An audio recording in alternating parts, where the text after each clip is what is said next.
नमस्ते and welcome to the rediscover the roots. आज हम एक ऐसी यात्रा पर चलेंगे जहां हम आयुर्वेद के रहस्यमय संसार को खोजेंगे। यह एक प्राचीन भारतीय विज्ञान है जो आज भी अपनी प्रासंगिकता रखता है। यह केवल बीमारियों का इलाज करने के लिए ही नहीं बल्कि समग्र कल्याण के लिए एक संपूर्ण दृष्टिकोण प्रदान करता है। चलिए इस प्राचीन अभ्यास के रहस्य को उजागर करते हैं और देखते हैं कि आज ये हमारी ज़िंदगी कैसे बदलता है। आयुर्वेद, जिसे जीवन का विज्ञान भी कहा जाता है, इसका सर्वप्रथम उल्लेख हमें ऋग्वेद में मिलता है। यह आधुनिक चिकित्सा से अलग है क्योंकि ये लक्षणों का इलाज नहीं करती, बल्कि आयुर्वेद बीमारी के असली कारण को समझने और शरीर, मन और आत्मा के बीच संतुलन बनाने पर जोर देती है। यह केवल बीमारियों का इलाज नहीं करती, बल्कि प्रकृति के साथ सामंजस्य से जीने का एक तरीका सिखाती है। आयुर्वेद का सबसे इम्पॉर्टेंट कॉन्सेप्ट है 3 दोष: वात, पित्त और कफ। यही 3 दोष हमें फिजिकली और मेंटली नियंत्रित करता है। वात वायु और आकाश तत्व का प्रतीक है। ये मूवमेंट एंड ब्रीथिंग को नियंत्रित करते हैं। पित्त फायर का प्रतीक होता है। ये मेटाबॉलिज्म एंड डाइजेशन को नियंत्रित करता है। कफ पृथ्वी और जल का प्रतीक है, जो शरीर को स्ट्रक्चर, स्टेबिलिटी और लुब्रिकेशन प्रोवाइड करता है। हर व्यक्ति का एक यूनिक कॉम्बिनेशन होता है इन दोषों का, जो उसका व्यक्तिगत स्वभाव या प्रकृति तय करता है। जब ये तीनों दोष संतुलन में होते हैं तब हम स्वास्थ्य और ऊर्जा का अनुभव करते हैं, लेकिन अगर ये दोष असंतुलित हो जाए तब कई सारी शारीरिक एवं मानसिक समस्याएं उत्पन्न होती है। यूँ तो आयुर्वेद में कई सारी जड़ी बूटियों का वर्णन हमें मिलता है, परंतु उनमें से कुछ आज भी हम जाने अनजाने में इस्तेमाल करते हैं। जैसे अश्वगंधा ऊर्जा बढ़ाने के लिए, हल्दी एंटीऑक्सीडेंट के रूप में, neem antibacterial, anti fungal and blood purification के लिए, तुलसी क्वीन ऑफ हर्ब के रूप में जानी जाती है जो रेस्पिरेटरी हेल्थ को सपोर्ट करती है। आंवला immune system, hair growth, healthy skin, improve digestion.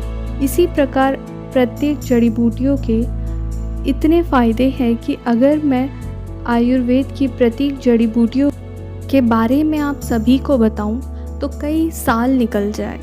और यही राज है हमारे पूर्वजों की दीर्घ आयु और अच्छी हेल्थ का। अब जानते हैं आयुर्वेद के अनुसार हमारी दिनचर्या किस प्रकार होनी चाहिए। सबसे पहले तो सुबह जल्दी उठना चाहिए और रात में जल्दी ही सोना चाहिए। उठने के साथ ही गर्म पानी पीना चाहिए, जिससे हमारा मेटाबॉलिज्म इंक्रीज़ होता है और डाइजेशन से रिलेटेड कोई इशू नहीं होंगे। नहाने से पहले गर्म तेल से मालिश करनी चाहिए और नहाने के बाद भी, अदरवाइज़ आप लोशन भी यूज़ कर सकते हैं। काजल लगाना चाहिए आँखों में, जिससे आँखों की रोशनी तेज़ होती है एंड जिनके चश्मा है उतरने के चांसेस ज़्यादा बढ़ जाते हैं। कोल्ड वाटर से अगर आइज़ को वॉश किया जाए तो उससे भी हमारी आईसाइट इंक्रीज़ होती है। सुबह प्राणायाम ज़रूर करना चाहिए, स्पेशली ब्रीथिंग एक्सरसाइज, जिससे हमारी लंग कैपेसिटी इंक्रीज़ होती है। 3 टाइम सात्विक खाना खाना चाहिए। सात्विक खाने का अर्थ होता है जिसमें मिर्च मसाले कम हो, तेल ज़्यादा ना हो। आयुर्वेद सिर्फ बीमारियों का ही इलाज नहीं करता बल्कि प्रिवेंशन पर भी फोकस करता है। आयुर्वेद एक प्रोफाउंड हीलिंग प्रैक्टिस है जिसे पंचकर्म के नाम से जाना जाता है। ये एक सीरीज़ है डिटॉक्सिफिकेशन की।